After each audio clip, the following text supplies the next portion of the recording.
I love you.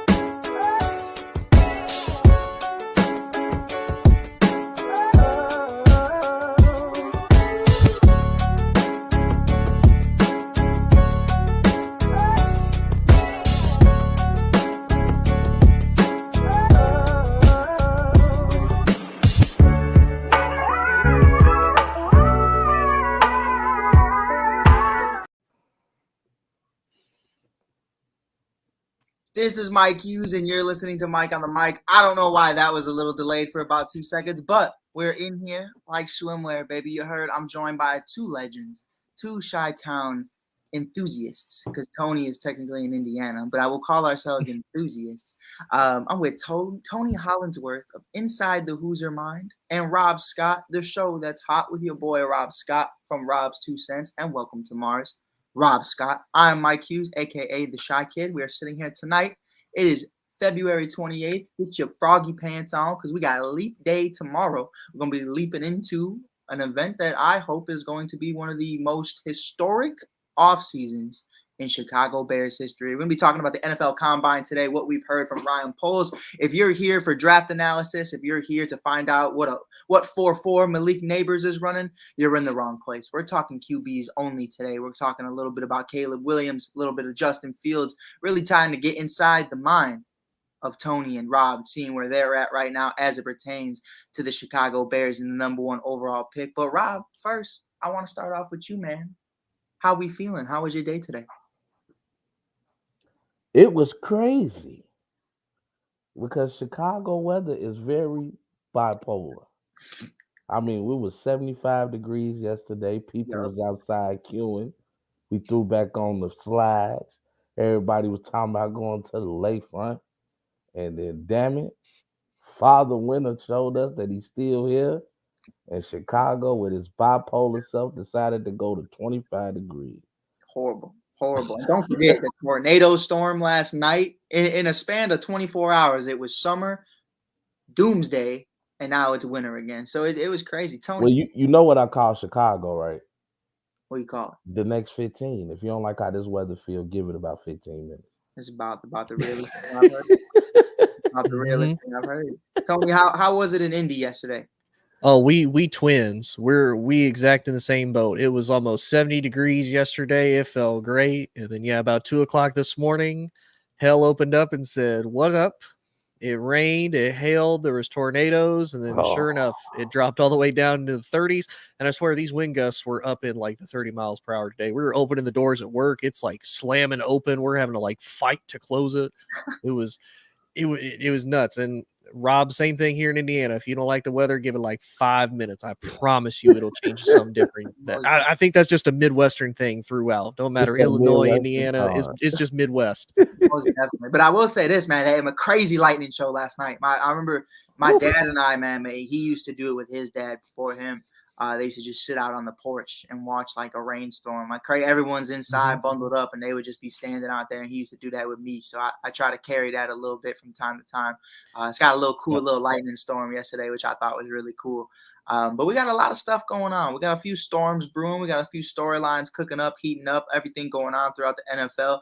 I want to start off with Justin Fields. Before we talk about what Ryan Poles' comments were throughout the week, before we talk about Caleb Williams not participating in the Combine because he's too good for it, why would you need to do that only when you were exposed by every top 25 defense in 2023? I don't know. But we'll let Tony handle that in a little bit. But it's one of those things for me right now. From what we're understanding and where we're coming from is Ryan Poles went on record to even say No matter what the situation is, he wants to do right by Justin Fields. Now, there were rumors about Mike Tomlin and the Pittsburgh Steelers, but a few people that are close to me that work in Chicago media told me that that's just smoke and mirrors. They're not too deep into it. What I do understand right now is the Atlanta Falcons, the hometown kid, could potentially be heading back home in Justin Fields. They are presumably the favorite to land Fields if he is dealt. I want to ask both of you guys right now, because Fields went on the 33rd Team podcast with Amon-Ra St. Brown and Imenekwa St. Brown as well. I've worked so hard to get his first name done. Shout out to me, because that man's first name is crazy. But, it's one of those things that I think could be a huge move, without even it being that huge of a move. If the Chicago Bears traded Justin Fields, I want to start with Rob, to the Atlanta Falcons for a second-round pick. And let's say, for the sake of argument, you have Drake London, Bijan Robinson, Kyle Pitts, Justin Fields, and with the 8th overall pick, they bring in a Rome Odunze, they bring in a Malik Neighbors. How serious do you have to start taking that Atlanta offense? I think you have to take them very seriously. If you kind of look last year, I don't have stats offhand, but Atlanta was making a little noise. They got some offensive firepower, and unfortunately, it was uncertainty at the QB play. Good defense too. Yeah, they have a very decent defense. I'm not gonna go say good. I'm gonna say decent. They're pretty good. They okay, So, but I will say this, bringing in somebody like Justin Fields, a guy who's from Atlanta, I think it'll bring a lot of excitement around Atlanta. They'll start seeing Vic 2.0. They'll start to let the dogs out, so to speak. No pun intended. And I think that that offense will get a great shot of adrenaline, especially with Fields' playmaking ability, along with Bijan Robinson. I think they become a two-head monster. For sure. And I think one of the big things for me is the underutilization of Bijan in year one. I think is just going to give him a chip on his shoulder going into year two. Kyle Pitts is kind of in that weird window for me where, I do understand Arthur Smith was absolutely horrible. But I've also not seen a lot from him in the first couple of years. But tight ends do take a little while, but I'm curious to see what could potentially happen with that. Tony, where are you at right now? I want to switch up the question a little bit. Justin Fields gets Bijan Robinson, Kyle Pitts, Drake London, and let's say one of these top 10 wide receivers with the 8th pick. Where does Fields finish the year as it projects from quarterback 1 in Patrick Mahomes to quarterback 32, which we'll say at this point Jordan Love. No, I'm playing. We're gonna say it's somebody who's horrible. We'll say Ryan Tannehill is QB 32. Okay. I was going to put Daniel Jones. I'll put Jordan Love at 31. I don't even think I put Daniel Jones. Y'all better put some respect on Jordan Love name. Absolutely. I'm not even a Packers fan. But Never. On now. But I think with Atlanta, with all of those weapons and whatnot, I would honestly put Justin. I would probably put him at about 14 or 15. Like I think because he would finally have a good support system around him. You look at Atlanta's offensive line. Their offensive line is a massive upgrade over what Chicago has currently and what he's had his entire time being there in Chicago. Yeah. You have Bijan, who can be that pass catcher out of the backfield. He's a threat running the ball. He can be that ground and pound guy that Justin would need, as well as you have a guy on the outside in Drake London. They do still technically have Cordell Patterson, so you kind of have that gadget guy that you could potentially use, albeit he'd be coming off of an injury. Right. Kyle Pitts, I think, is going to have a bigger role now, especially since they released Jonnu Smith. And for whatever reason, Jonnu Smith was their bigger tight end target last year than Kyle Pitts was. Saved my fantasy season on his back off waiver wires. Dude was a monster. And you've got the young guy in Drake London on the outside being able to go get it too. And like you said, if they go get a Malik Neighbors, if they go get a Rome Odunze from Washington, if they get any of these big time wide receivers other than Marvin Harrison Jr., this is an Atlanta offense that this would really prove is Justin a franchise guy or not, because at that point you can't really get much better as far as better offensive line. You have honestly, and this is no slight to Chicago Bears because I love them, a better defense too. Because, I mean, you think about it, Atlanta's defense isn't terrible. Now, Atlanta does need a pass rusher. They ain't got the pass rush that Chicago has. But secondary and, backfield-wise, they're pretty solid because they got Jesse Bates. They've got I do love Oh, Jesse Bates. you got Jesse Bates. I'm trying to think of the other guy. I cannot think of his name off the top of my head, but overall, I think it would put Justin Fields in the upper half of the quarterbacks. I think it would also silence a lot of doubters because at that point, that's probably going to be some of the best talent he's been around since his days at Ohio State. That's fair. I think that's very fair. I will say this though. I think you just disrespected the Bears defense. Just Thank you, Mike. I ain't want to jump on. I'm talking you top love 5 Tony. defense right now in the Chicago Okay. Bears. I think they're right at 5. I'm not putting them in top 3. Rob and I kind of talked about that, Yeah. towards the end of the season. But from what we saw, bro, I mean, if Jalen Johnson's back in a Chicago Bears uniform, which I presume he will be, they said right now talks are going swimmingly, going very well. They're trying to meet that middle ground, which that ain't happening. Pay that man. You know what I mean? You got $80 million in cap space. You had $100 million last year. Pay that man. I don't want no Not to 2 or mention 3 you just wide let Eddie. receivers. Come on. You just let Eddie Jackson go. And let's not forget that the Bears were the best rush defense in the league. They were. The only thing that kind of worries me, and I don't know if this is attributed to the offense, struggling for a long time because of Fields' turnovers. They just weren't able to move the ball, or if it was Eberflus's calls. Though there was a couple game, the Broncos and the Browns in particular, where the Bears had it won. Yeah. And just because of a lot of offensive fumbles and whatnot, it was hard for that Bears defense to kind of keep up. And eventually, they bit, but they eventually broke. I'm happy you brought that up though, because there was a comment that was made at the combine, and it kind of rubbed me the wrong way. I made a TikTok about it. Some people said they agreed. Some people said they hate me and they want me to stop making content, which is completely fine. A view is a view. But no, in all seriousness, man, Matt Eberflus, who, by the way, I'm rocking with the beard. I think it looks fresh. I think he looks a lot better with the beard. Pause. But, I think he looks great. He kind of looks like a little car salesman when he's clean shaven. So he looks Chicago with the beard. I'm rocking with Flus. But with that being said, he made a comment saying we need a quarterback that's going to be good in end of game situations, come in fourth quarter. Now, why I didn't like that comment is I've heard the narratives, not even the narratives. I've seen the stats. Justin Fields is horrible. Statistically, one of the worst quarterbacks in the fourth quarter. Now, you could say that's because of Luke Getsy. You could say it's because of drop passes. You could say that's fumbles, no line protection. Whatever you want to say it is. It's perfectly fine. But I know for a fact that on the other side of that, Matt Eberflus led the league out of all coaches in most blown leads going into the fourth quarter in the NFL this year and last year. So for me, I hear you. I understand. But, sir, if that ain't the pot calling the kettle black, I don't know what is, because, man, it takes 2 to tango. Your defense gave up a lot of points against that crap-ass shoot of a Denver Broncos team that the week prior to playing us got dropped by 70.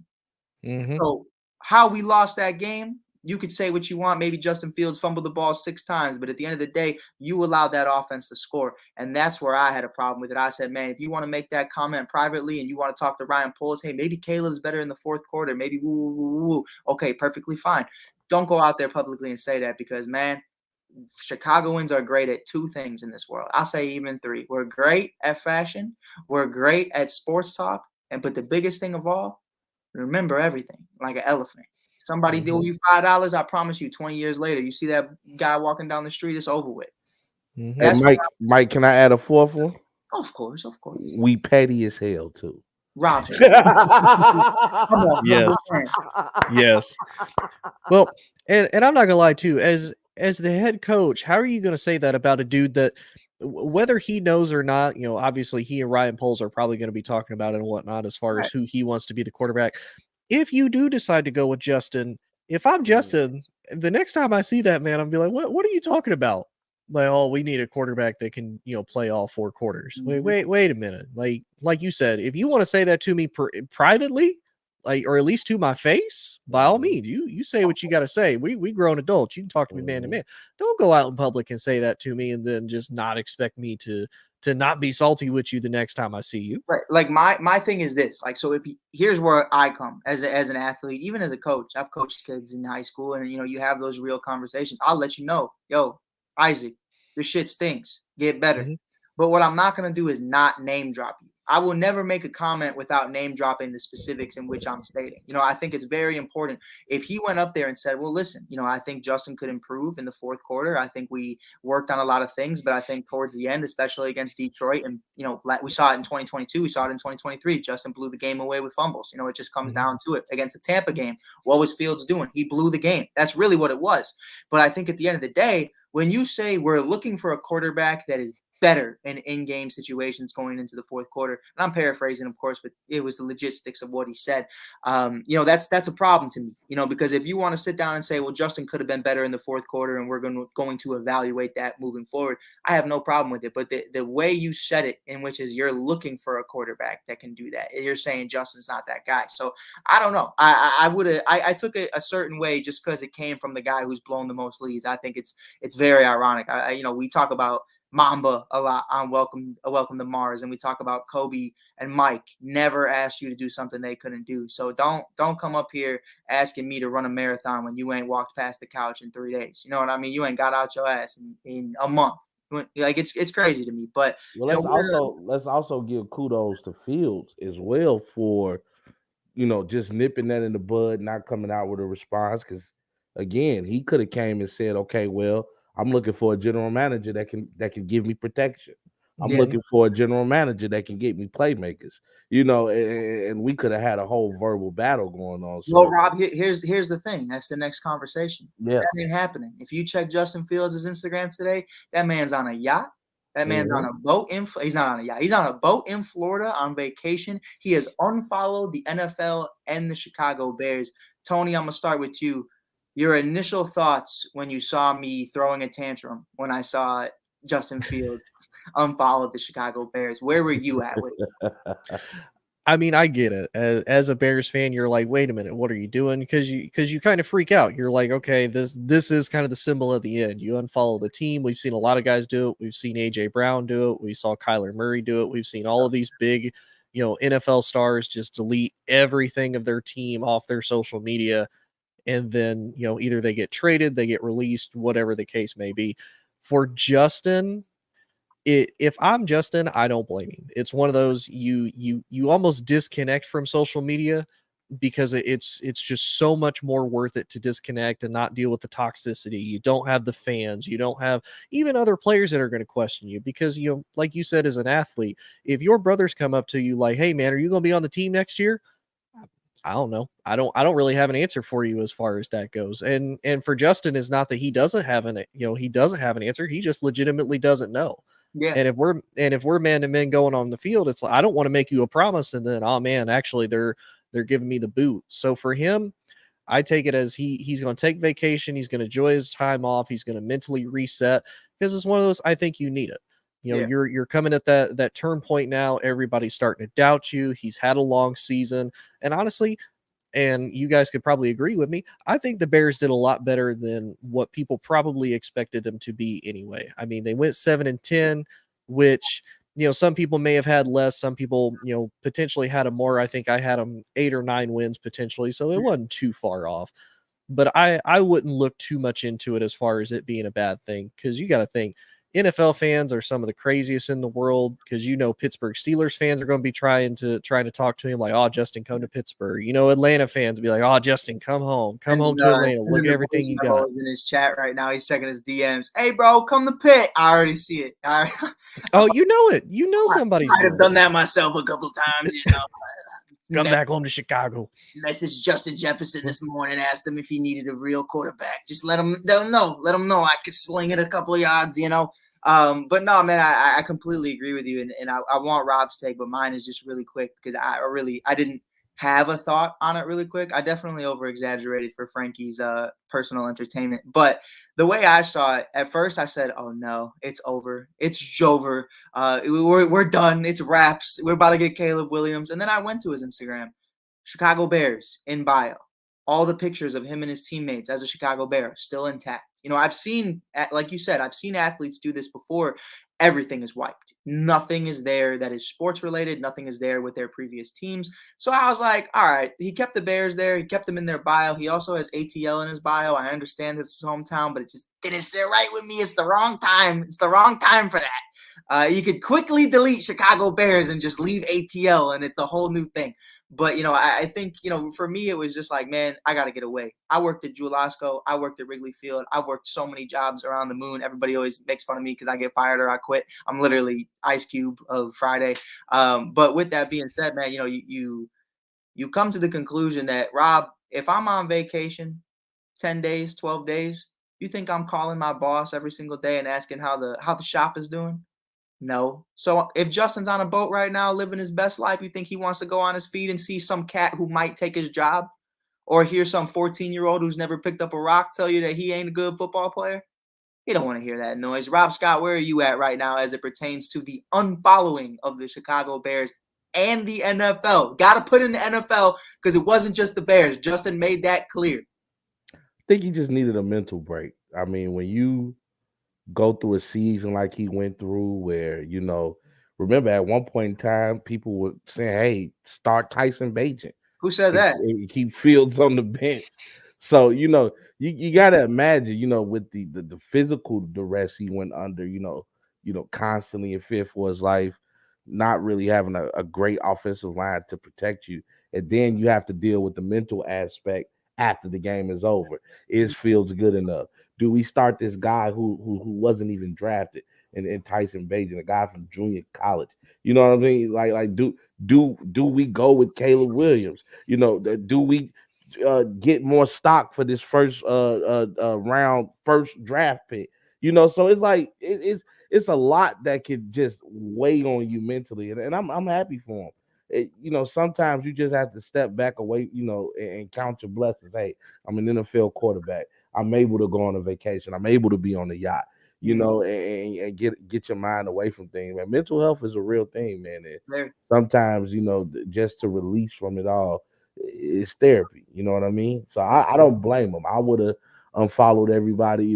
Hey, if you calling me asking me, I don't want to talk to you right now. Like, come ask me about how Justin is doing. You know what I mean? So I feel him, and you heard the statement he said. I don't necessarily have to follow a girl on Instagram for me to be talking to her. You know what I'm saying? That was crazy too. That was crazy too. You know what I'm saying? Sometimes keeping people out your business, keeping people out your business is okay. Rob did not feel that. As speaking for Rob Scott. No. Rob I'm telling you, my wife knows. She knows. Her last name is Mrs. Scott. This had nothing to do. Rob did not feel that. Rob was like, "What?" But no, on Instagram. Hey, one of the best things in the world, even for married couples, is to keep people out your business. Yeah. Yep. 100%. And even Brady Quinn mentioned it earlier too. He said, how nice it is to be able to just take a break from all social media for like a week. He said it's just super refreshing because you got to think, look how toxic social media can become when that's all you're dived into for so long, whether it's sports, politics, life, whatever. You'll have people that like Mike said, 14-year-old, never picked up a rock, never touched grass, nothing, will just come at you and tell you how much better they are and how terrible you are. It's like, dude, I don't need all that. I mean, ask Cam Newton. Yeah, but Cam was winning though. That's no. I'm saying, ask Cam Newton how toxic social media can be. Yeah, ask him. Not we know the fight was. I'm not gonna say we condone fighting, but it was hilarious. Awesome. He pretty much beat up people without throwing a punch. I want a quick statement. I want a quick statement, real quick. He wasn't super Cam because of his touchdown celebrations. It has to be reminded. He's super Cam because that man is a superhuman person. 6'5", 250, 60 pounds. Like my only thing with that was, if defensive backs and defensive ends couldn't take this dude down, what the hell did you think you were gonna do trying to I tackle ain't even him? looking at him if I'm Mike. And you know what I will say? Tony actually mentioned it. You remember what you told me, Tony? What's that? He said, "Man, if you watch the video, his hat doesn't move the entire. It didn't budge. It doesn't. Does not move. It's witchcraft. It's crazy. I actually called the hat the Gandalf. He looks like a pilgrim, or he looks like he's wearing that sorting hat from Harry Potter. That's what he's looking like. One person say, "POV, Christopher Columbus coming to America." I said, "Oh, bro." That man had on the Gandalf, boy, the Dumbledore. It was crazy. It was absolutely crazy. But listen, man, there's there's so many different ways we can get into this next subject because it's touchy. So I wanna spin a couple fan questions real quick because I think it's important. We got our guy Anthony Price from the Hey, Ace. Pete. Anthony's been following me, Rob, and Tony and the boys for man a few years now. He has part one question. He has two parts of this question. He says, if the Bears keep Justin Fields next year and the Bears go under 500, will you regret not getting a quarterback in the draft? Part two, how long do you help Justin Fields until you give up on him? That's the question right there. I think the first part of your question is very key to the second part. What am I helping him do? Am I helping him just look like an average quarterback, or am I helping him take him to the Super Bowl? For me, if before you guys, have any opinions on it, I think it's really simple. The second part is easy. If I'm helping him be average, that answers the first part of the question. We got to move on. If I'm helping him get to the Super Bowl, that could be a few years into it. You could see even Jalen Hurts today. Jalen Hurts last year versus this past year is two totally different guys. Sometimes you get positive, sometimes you get negatives. You kind of got to keep going with it until you get a roll of dice that works for you. Unless you're Patrick Mahomes and you just take whoever the fuck you want to the Super Bowl and they win a Super Bowl. So that's just that. But I think at the end of the day, man, I played this game with myself towards the end of this past season with the first part of your question because I watched C.J. Stroud go absolutely bananas.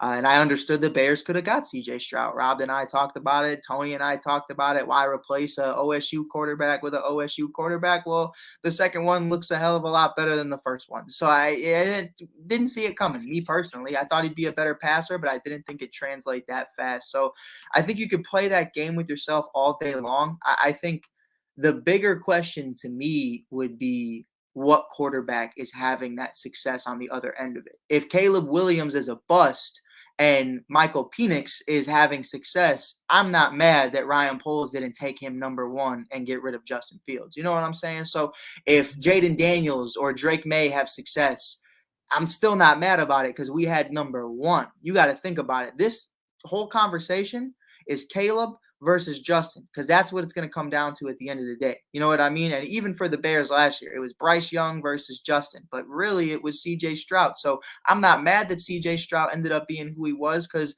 people didn't even have him going number one in the first place. Just like how Rob talked about the one day about, well, yeah, Patrick Mahomes is great, but look how many other teams passed up on him. Like if anything, the Bears should have took Deshaun. That's really where we were at, over Mitchell Trubisky. And either way, I'm happy that didn't happen. But but where are you guys at with that? Like, how long are you giving Fields right now, and what do you need to see in order to keep this train going? You want to go first, Rob? I can go first, and I would say this: my only problem and concern has been with people trying to evaluate Fields is that, to me personally, I don't think we've had a true chance to do that. Like, when you see somebody who's trying their hardest to get control of a game where, they can't even, get their offense situated due to the fact that they're in fear for their life and that they're running, it's like, how can you truly evaluate a quarterback if he has no protection and no playmakers? We saw improvement when you got him one playmaker. You get him DJ Moore, you instantly start to see, okay, maybe this guy has something. Cole Kmet started to elevate a little bit, and that was pretty much his go-to. If I can't hit more, I'm gonna try to hit Kmet. And I think you bring in one more playmaker and you actually give him at least 2.5 seconds in the pocket. I think now we can really evaluate Fields. So I say I go one more year. If it doesn't work this year, maybe it's just not in the cards for him, and you let him go and flourish somewhere else. But honestly, compared to the quarterbacks that are in the draft now, no disrespect to them, I don't see anybody that's significantly better than Fields. I just don't. Yeah. And for me, so kind of the first part of it, if they keep him, and the Bears go under, will they regret not getting a quarterback in the draft? Here's the thing you have to remember too. We don't know what a quarterback's going to be until they play. Right. We had no idea if, we saw in college, Bryce Young looked great. We saw him go to Carolina. He ended up not looking great. Not necessarily all his fault. Carolina ain't got no weapons. C.J. Stroud did really well. And I think CJ's is a little bit more of a testament to he had a better coach, albeit DeMeco Ryans is a rookie head coach. You notice it wasn't that long ago D'Amico Ryans was in the league Mm-hmm. and he was playing and he played for Houston. So if anybody knows how to motivate his players, if anybody knows what it's like to be a player, go to coaching, be a successful coordinator, and then come be a head coach and get the best out of his guys, it's D'Amico Ryans. The other thing that I see a lot of people do, and I even had a guy on my own podcast come in on say this about how Justin only has 10 wins and he has like 35 losses in his career.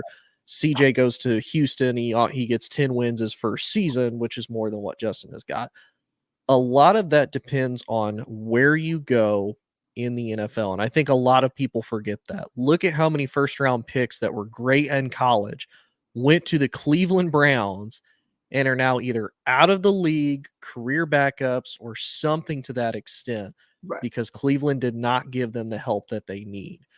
Now, the second part of how long do you help Justin until you give up on him?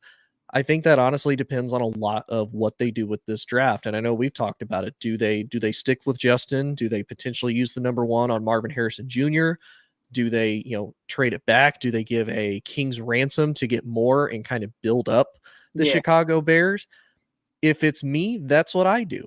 I build up more because, like Rob said, give him a true chance to truly be evaluated. You can be the greatest quarterback in college all you want. You go into a bad situation no matter what, you can only overcompensate that for so much. Right. And again, coaching has a big factor into that. Like I put in the group chat with all of us earlier, do we think Patrick Mahomes is the same Patrick Mahomes we see today if he doesn't go to Kansas City and he doesn't have Andy Reid with him? No, is he the sir. same I think quarterback? he's Jay Cutler 2.0. Great arm talent. Probably just as annoying family. But I think at the end of the day, man, I tell you what, though, Jackson Mahomes ain't lasting in Chicago. It's the Right. truth, though. But it's the truth. You have to take that into consideration. How many coaches have Fields played with now? Is it 2? This will be his second. This will be his second, and this will be his third coordinator. You get what I'm saying? So he has no stability. He's like a kid who's watched his parents divorce twice. It's like there's no stability in the household, so to speak. And you're asking this guy to create a miracle. That's essentially what you're doing. You're asking him to create a miracle. You're asking him to create a culture. And because you think about it, as the quarterback, you're the de facto leader. Yeah. So all the guys are going to come to you. Hey, what are we doing? Like, why is this different? What's different going to be about this system? So to kind of answer Anthony's question, honestly, I don't want to say give Fields just this year.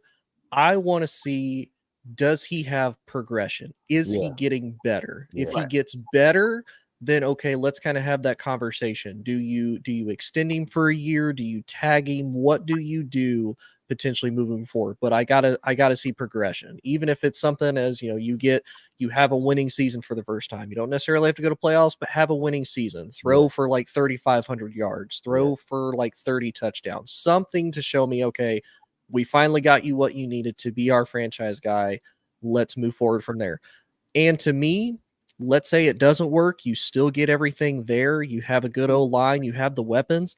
At worst, then, you're probably one of the most attractive free agency spots for another quarterback to potentially come in or get traded to and immediately become contenders again. Because now you have a young team. You don't necessarily have to pay for everybody up front. You're still going to have a good cap salary situation. And you can be dominant and you can be good for a few years. And I think I have 2 points here that I think is really important because one pissed me off. It's in the comments, but it's okay. We're going to get to that in a second. But I think the big thing for me, we talk about rebuilds and we talk about quarterbacks going into certain situations. Like people have to remember Justin Fields didn't come into a rebuild. This was a last ditch effort from Ryan Pace and Matt Nagy to try to save their jobs. Khalil Mack, Allen Robinson, all these guys were still here in his first season. So that first season where he's coming off the bench in exchange of Andy Dalton and Nick Foles wasn't a true rookie season because everything was a debacle. It was a rotation of the 3 quarterbacks. Matt Nagy didn't know what was going on. Bill Lazor definitely didn't know what was going on. And we're at this point where going into year 2, where most quarterbacks like a Jalen Hurts acquires an AJ Brown, where most guys get better, they actually got worse. They got significantly worse because you lost Khalil Mack, you lost Akeem Hicks, you lost a Kyle Fuller, and all these different guys who were on the team, and Allen Robinson, who maybe at the time wasn't the greatest, but he was definitely the full front of that offensive wide receiver room next to Darnell Mooney. And then Darnell Mooney takes a step back with the injuries. And, it's just unfortunate when you're going into year 2. Most quarterbacks are taken, hey, we already went through our rebuild. Now we got our guy,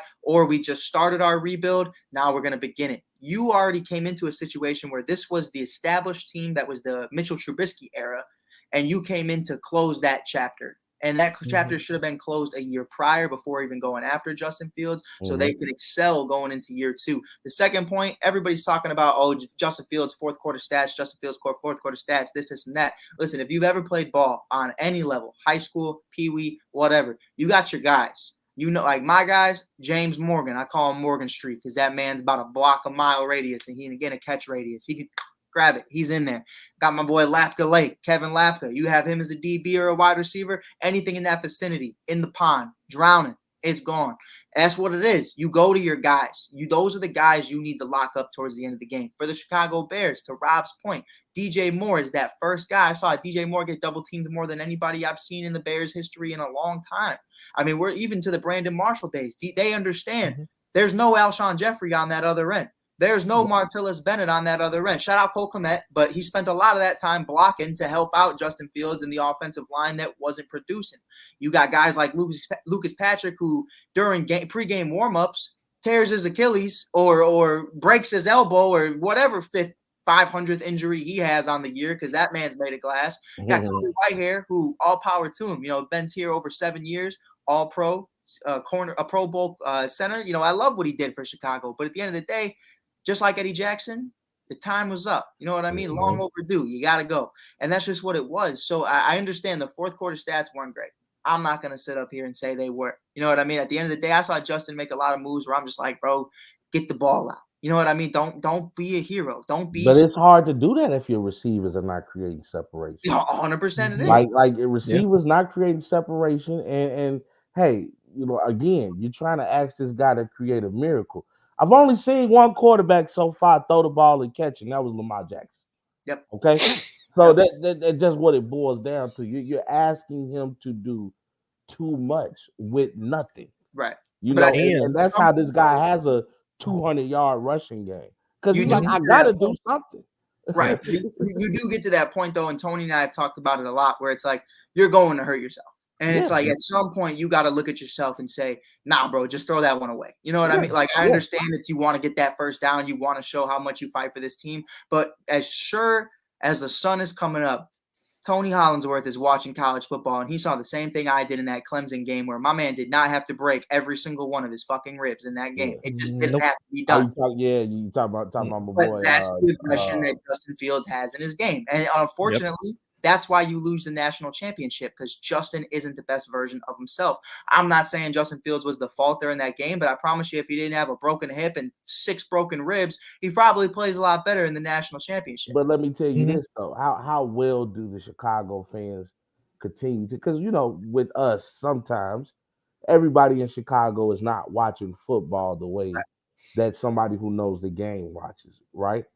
So how far do you think he goes away if he comes out on 6 straight possessions, and out of those 6 possessions, 4 of them be thrown away?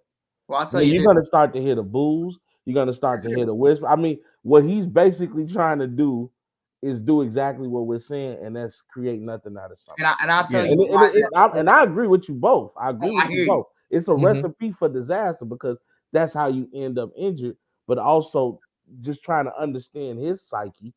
He's thinking, okay, how long can I get away with just continuously throwing the ball away? We've seen how many times have we seen really quick Derrick Rose? Hey, Derrick came back way earlier than he should have just to prove a point. And then what ends up happening? So for me, it's Justin, fuck that. Unfollow all the fans if you have to. Ignore all of it. Health is wealth, and health is what's going to get you paid in this. Yeah.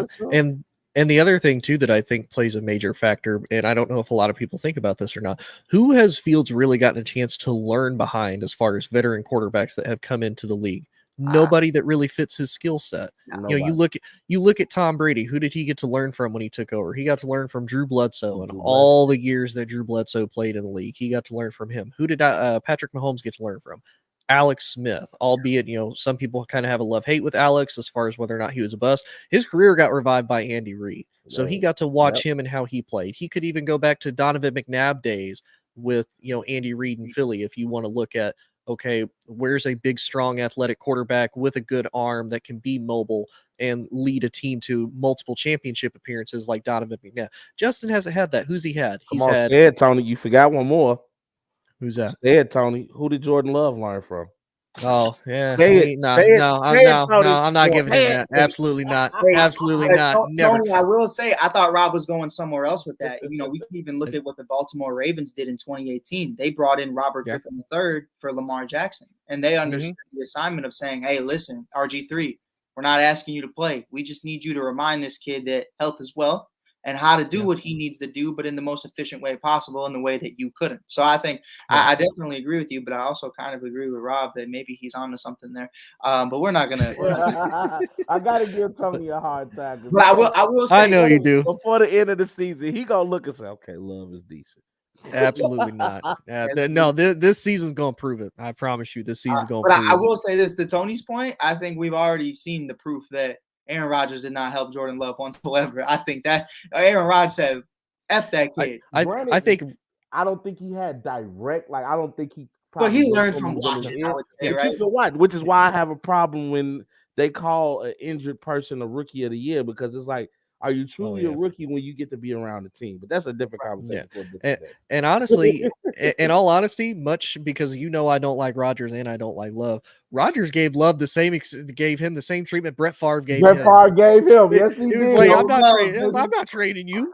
What? No, you go sit on and he went to the Jets. Vikings next. But man, listen, there's something I do want to talk about today though, because I had to go on the Give Us a Shot podcast. Shout out to him, Fox Sports Philly. We're doing a lot of cooking, by the way, too, Mike. You've been cooking. Thank you, sir. I'm trying. You know, they got great guys over there, bro. They're helping me. But with that being said, you know, I'm going on there asking me about Chicago, whoop-de-whoop, you know, what goes on your pizza, tavern style, deep dish, which, by the way, if you're from Chicago and you say you eat deep dish, you a liar. But with that being said, you're asking about Justin Fields and Caleb Williams. And I'm like, bro, I even called Tony this morning. He didn't answer, but I called Tony this morning. I wanted his synopsis on it. I was like, man, listen, Justin Fields is 10 times better in college than a Caleb Williams. Because here's what I had a problem with. I want to set the scene for you guys. Now, I'm listening to ESPN 1000 this morning, dropping someone off to work. I'm like, man, listen, I hate that they compare Justin Fields' NFL career to Caleb Williams in the Pac-12. It's basically comparing the big dogs on the biggest stage to the puppy dog cupcake league that doesn't even exist at the collegiate level anymore because no one cared about seeing Utah win the Pac-12 championship every year. They got rid of it, so it doesn't matter. So I look at the stats. I go, I'm going to paint you this. In 3 seasons, from 2019 to 2021, Justin Fields had 5,701 passing yards, 67 passing touchdowns, 9 interceptions, a 68% QBR, 1,133 rushing yards, 19 rushing touchdowns, 2 Big Ten championships, a Heisman nominee, a 20-2 record. One of those came in the national championship. The other was another playoff game, never lost in the regular season. And he went to a national championship. So I said, all right, 5,000 yards passing, 1,000 yards rushing. I looked at Caleb's. I go, only 3,000. I go, oh, wait. That was just in 2023. So then I started doing more digging. Caleb Williams, Rob Scott. In case, I don't know if you were following it the way I wasn't following it because I was unaware. Caleb Williams from 2021 to 2023 doubles Justin Fields' passing yards. 10,082 passing yards, 93 passing touchdowns, 27 rushing touchdowns, a 66.9% completion percentage, 14 interceptions, 0 Pac-12 championships. I hold that to you. A 24-10 record, and a Heisman winner in 2022. Tony, Rob, my big thing here is when you look at it statistically, whether it's the Pac-12, the Big Ten, I don't care, because even guys like Patrick Mahomes came out of the Pac-12. It does not matter to me. But with that, I'm looking at his stats. If today, the year is 2021, I want an unbiased opinion from both of you. We just got rid of Mitchell Trubisky. Say Ryan Poles and Matt Eberflus. Everybody on the roster is the same. The only difference is Mitch Trubisky. He's gone. It's over. Money Mitch era is done. There's 2 rookies in this class. We have the number 1 pick, Justin Fields at Ohio State with the same numbers as today versus Caleb Williams at OSU with the same numbers today. Who would you take coming out of college, ignoring what Justin's been able to do at the NFL level? Because I look at these numbers, 10,000 yards, over 110 touchdowns from Caleb entirety with only 14 turnovers. Rob, it's hard not to look at Caleb and say he clears Justin Fields statistically. If you think in just numbers, see when I think about somebody that look at just numbers, I think about people that don't watch the game. Right. I think about people that goes when the game is over with. They don't look at the points. They don't even bother to look at highlights. They just go based on, oh, this guy statistically is better. But you have to watch the game to really understand the psyche and the mentality and the toughness of a player. What I would tell you, Mike, is I would still go with Fields, and I don't just say that to win my argument or because I actually have, in hindsight, seen Fields play for the Bears. I would say Fields due to one game, and that was the game against Clemson. The game against Clemson, which he got completely injured, and he came out and he showed grit. Remember, this is the reason why he made the Sports Illustrated cover. The man is out there with hurt ribs. He's out there, can barely breathe, and he's out there still making plays for an Ohio State team that went on to win that game. I look at how Caleb Williams kind of faltered against Notre Dame. Like Notre Dame came out there, they came with a game plan, they put the hurting on that boy, and they made him ball up in the corner. Right. For that reason alone, I will go with Fields because when the shit hits the fan, excuse my language, and we all know it hits the fan, who's gonna be that guy to stand up to be a leader? And I think to me personally, Fields can lead men probably better than Caleb could. Most definitely. Tony, where are you at with it? No, I mean, I agree. And I say that because, and I know we've talked about it, Caleb's inability to overcome adversity is where I have a problem, saying that Caleb would do better overall. And I say that because this past season, not just because of what Rob said with the fact that Notre Dame dropped 48 on him. Utah dropped 34. They were able to beat Cal by 1 point because they dropped 50, but Cal dropped 49. They lost.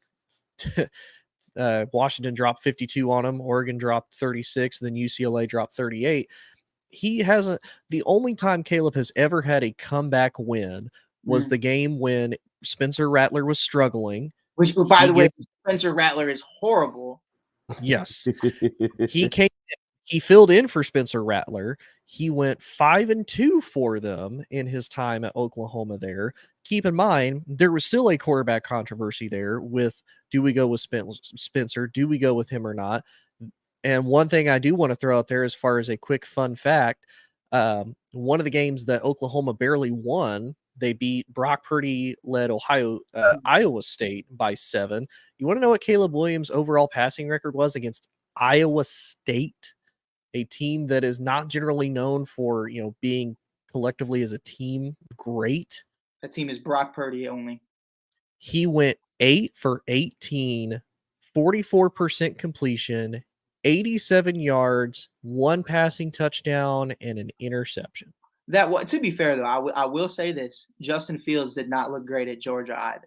Guys in their rookie years, even Joe Burrow at Ohio State, which is crazy to even say. Joe Burrow went to Ohio State, and they played Dwayne Haskins and company over him. God rest Dwayne Haskins, but I'm just saying in hindsight, God damn.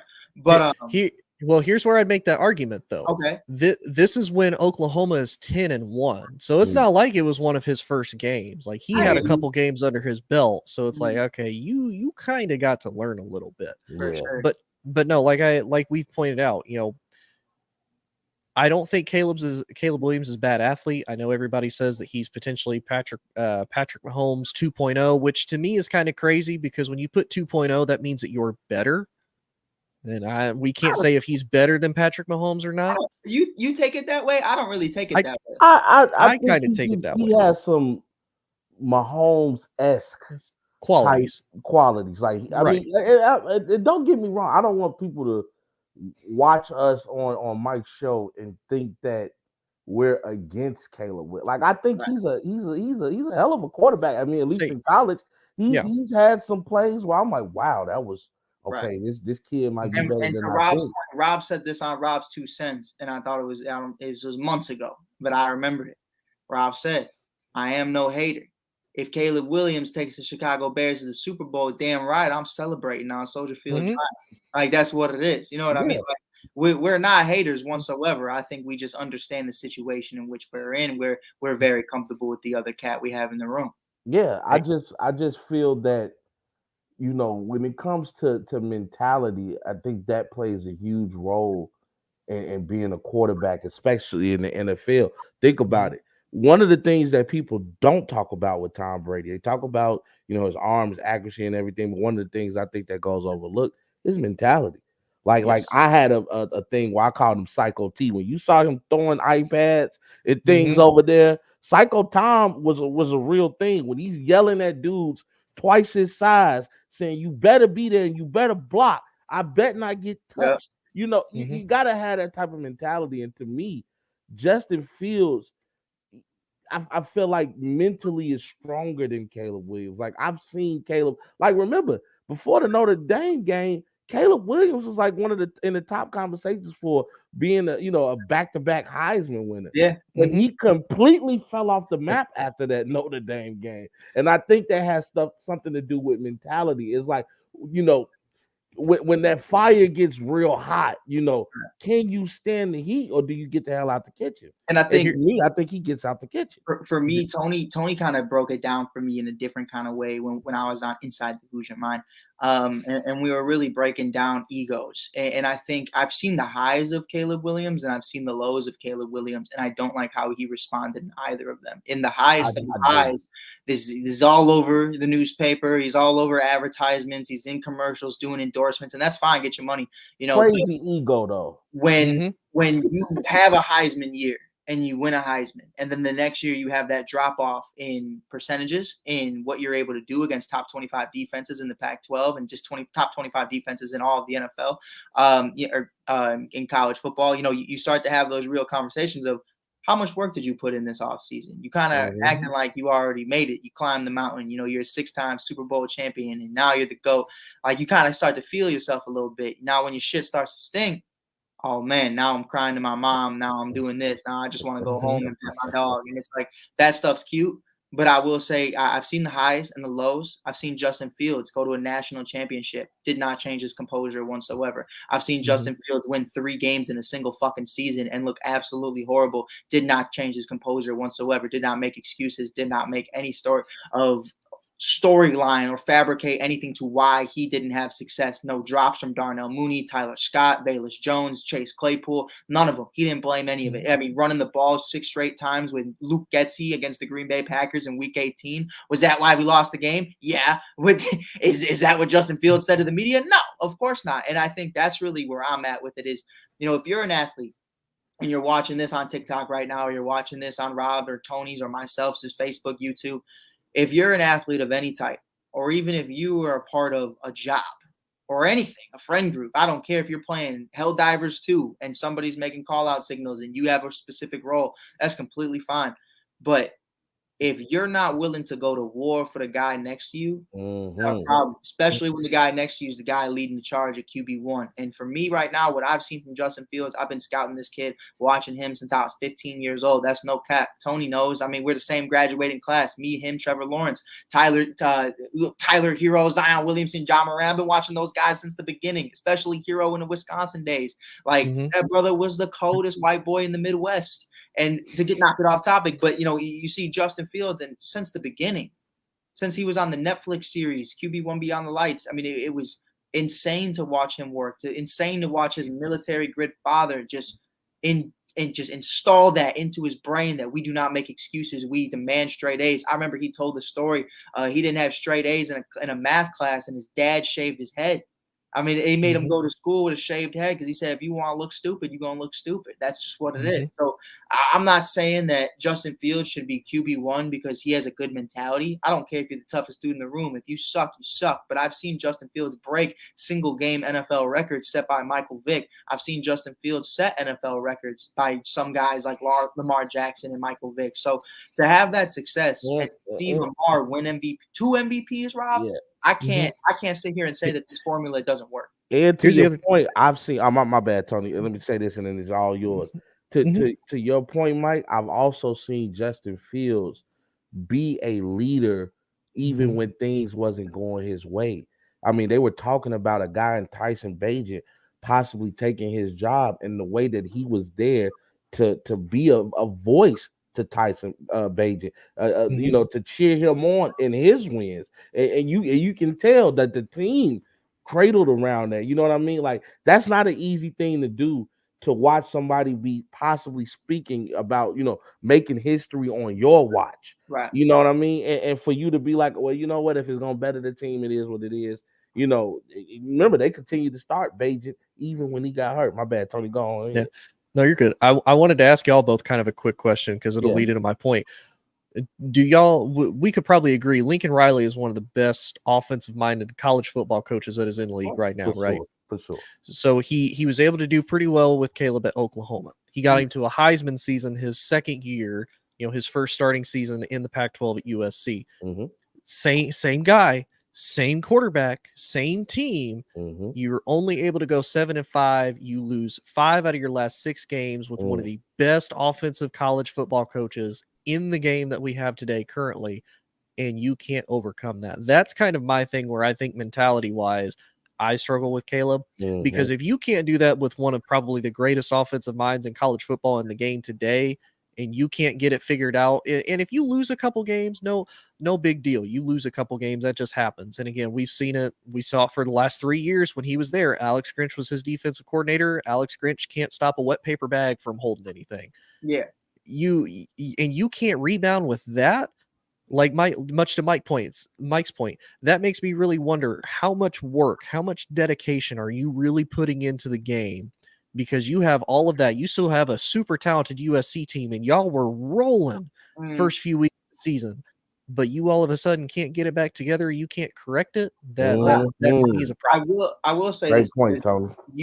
I want to counter it just a little bit because I'm also not a Caleb Williams hater, and sometimes I feel like I'm projected that way because I'm such a JF1 fan, QB1. But with that being said, you know, I heard you talk about what the defense was able to do for Caleb Williams, and it didn't sound like they were able to do much. You know, you're looking at an Iowa State team, you know, against Oklahoma that was going tick for tack with them, and it's like that's a problem. You know what I mean? And then especially at USC, that defense wasn't great whatsoever. And then to be completely honest, this might be my lack of knowledge, and if that is the case, that's completely fine. But I couldn't name 2 wide receivers at USC right now, and I honestly couldn't even name one. All I really knew going into this year. Could you name any wide receivers out of USC right now? Not off the top of my head, no. And that's a problem for me when you talk about a guy who's coming off of a Heisman year. They understand what Caleb Williams wants to do. So take away whatever weapons he does have, which are probably very limited, especially at USC.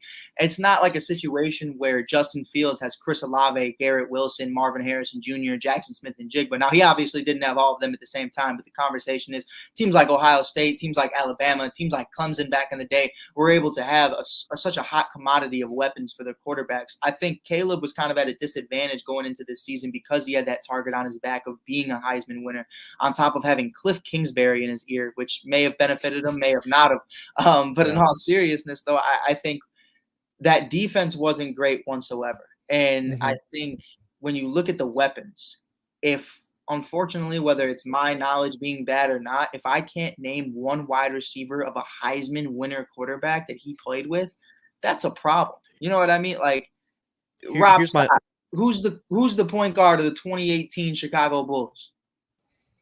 The point guard? Took too long. That answers my question.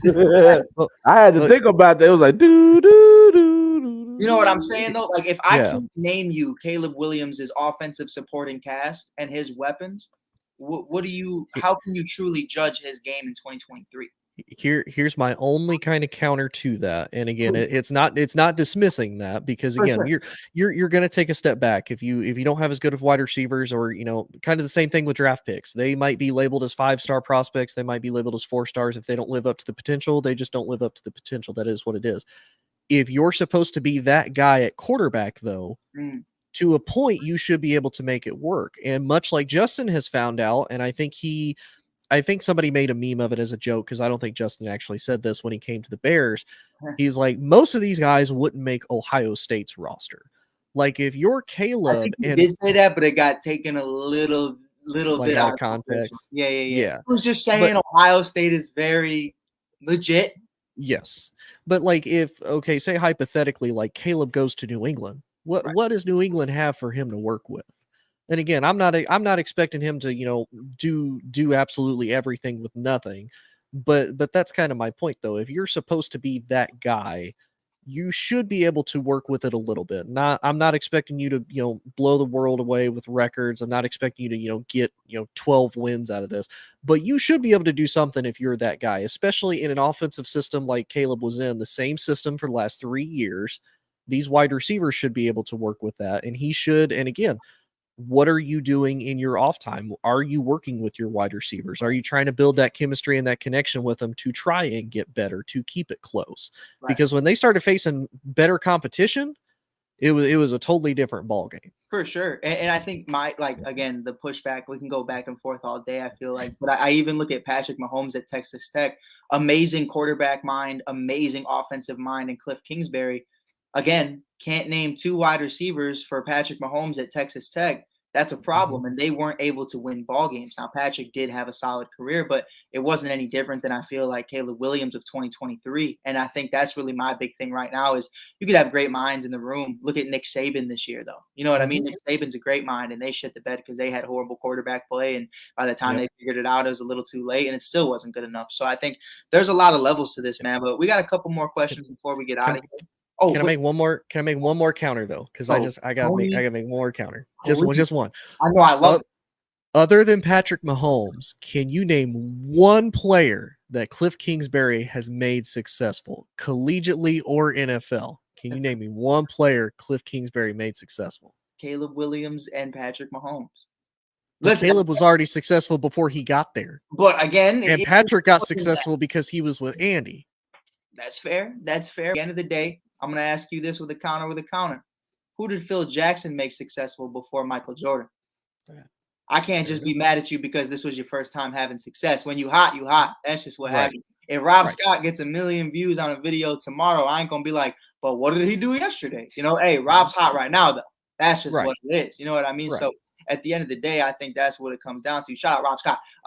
But no, man, we got a couple more. First, I want to ask, whether it's Caleb, whether it's Justin, when do you think, for either which one of you guys want to go first, when do you think we're going to have an answer? Around this time last year, it was around this time. It was between, I believe, this week and next week to when we traded number 1 for DJ Moore and multiple picks.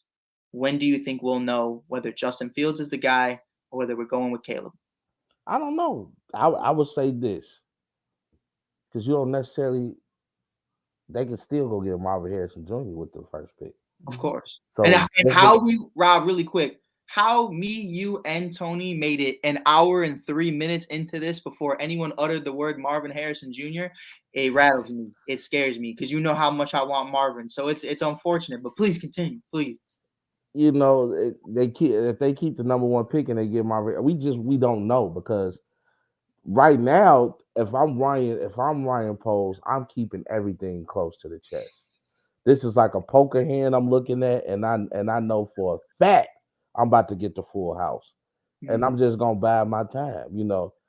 Everything is in the Bears' favor right now, because number 2 and number 3 in the Commanders and in the Patriots, we know they're going for quarterbacks.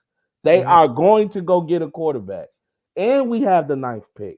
So, and we got cap room. So right now, if I'm Ryan Poles, I'm actually loving making teams sweat right now, because I think other teams know, man, the Bears are a move here and a move there to once again becoming the monsters of the Midway. Yeah.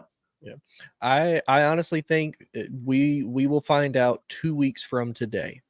2 weeks from today exactly, because that's March 13th. And for anybody that don't know, March 13th at 4 p.m. Eastern is when free agency opens up. Woo! To me, much like to Rob's point, I think Ryan Poles and the Bears, if you're smart, you wait and you play it out. The reason being is because once free agency happens, then you're going to have the bidding wars. Then you're going to have probably a lot more trades happen. You're going to have signings and maybe even sign and trades happen then. If I'm the Bears, I'm going to wait and see. Okay, who does Washington go and get in free agency because they have a ton of cap space? They need a ton of help. Who does New England go and get because they have a ton of cap space? They need help. Who does Pittsburgh go and get because they're the favorites to potentially land Russ? They're favorites to potentially land Justin. Who does Atlanta go get? Do they go get somebody in free agency to try to bring in? Once that dust kind of settles, then you're going to see, okay, who's the really needy teams that either A, missed out, B, didn't offer enough money, or C, they don't really have a backup plan because they figured, oh, hey, we're going to get this guy for sure. So then you can sit there and say, all right, free agency's kind of done with for the most part. Everybody's got who they wanted to get or able to get. Oh crap, we don't really have a plan. Hey, Chicago, what can we give you to potentially move up? And Ryan's probably already taken those phone calls.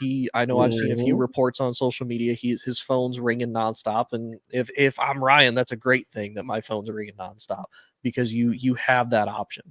But I think it happens 2 weeks from today because honestly, why try to rush it? Why not only give teams a chance to, get the number one pick now? You may not have to give up as much to get it, but you can do that and you can go build your team through free agency. If I'm Ryan, now go let teams build in free agency. Then you get the teams who are kind of sweating the bullets like, oh crap, now what do we do? They're going to give you a little bit of extra. Maybe they give you a little bit more to potentially get Justin if that's the route they decide to take. Maybe Justin goes from, an early second rounder to if you're kind of a late first rounder, or if you trade back, like maybe we can give that guy for Justin because we think Justin's worth at least a late first round pick. Yeah, I think. And Mike, here's one more thing that I think a lot of shows are not going to talk about. Bill Belichick ain't there no more, and New England is desperate. Yes, I think so. and they're sitting at number 3, and number 3 ain't a bad spot. Number 3, yeah, because you got to think Washington's more than likely going to take a quarterback too. New England's going to take a quarterback. Marvin Harrison Jr. could still go to Chicago even with the number 3 overall pick. No, most definitely. And I think one of the big things for me, I think we're going to continue having these conversations throughout all of free agency and really just breaking down, what the future of the team looks like and what we're going to be able to do. I think kind of like Tony, instead of 2 weeks, I say 1 week. College Pro Day is March 7th. So I think from March 6th to March 10th, I think that's when you find out whether Justin Fields is being traded or the Chicago Bears will be keeping the number 1 overall pick and maybe keeping Justin Fields. Who knows what they're going to potentially do? Maybe they have Justin run for the first year and have Caleb run for the second. We'll see what potentially happens. But with that being said, we're going to have one last final vote. 3 men on a pod who have nothing to do with nothing. Just talking that ish. I wish Randy was here because Randy's great at saying ish. Let's talk about it though, man. I'm gonna start off with mine. I'm taking Justin Fields as QB1 in 2024 and beyond. Rob Scott, who you taking? In the words of my boy Drewski, I've been standing on business. And I've been standing on business this whole time. I don't care what kind of propaganda the media tries to give me. In the words of all my fellow Chicagoans who said it loud and clear at Soldier Field, we want Fields. Sir Tony? Yeah, I'm going Justin. I say you trade that number 1 overall pick, you get a king's ransom for it, and you build that Chicago Bears team to the best potential that it can be as far as on paper goes. You give Justin everything you can. If it don't work out, you can always draft somebody else. And if it don't work out, you got one heck of a team for a quarterback to come into and potentially make an immediate impact. For sure. And you got to think about it too. Here's my perspective. Going with Justin, 1, I want Marvin Harrison Jr. 2, yes, I think the biggest thing for me is we would have, let's say we trade 1 to 2. and we get Washington's number 2 this year, Washington's number 1 next year.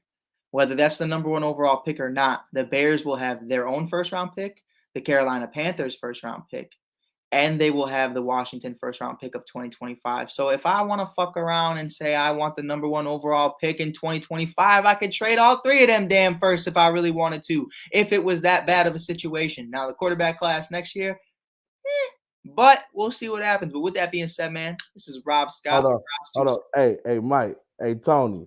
Hey, since he got who they, New Orleans got who that. The Packers got Go Pack Go, and the Cowboys got How About Them Cowboys. But as long as I live, we bleed blue and orange, baby. And we always got the best saying. Bear down, baby. I hate Rob. No, I'm kidding. If you want to catch more of that from Rob Scott, you can check him out at Rob's 2 Cents or Tony Hollandsworth at Inside the Hoosier Mind. Check him out on TikTok, check him out on Twitter or X, Instagram, YouTube, or anywhere you get your podcast. You can check me out on TikTok or Instagram at theshy.kid. Until then, we will be back in there like swimwear. Check us out on Welcome to Mars. We'll be back sometime this week. We will check you guys out later. Peace. Bear down, baby.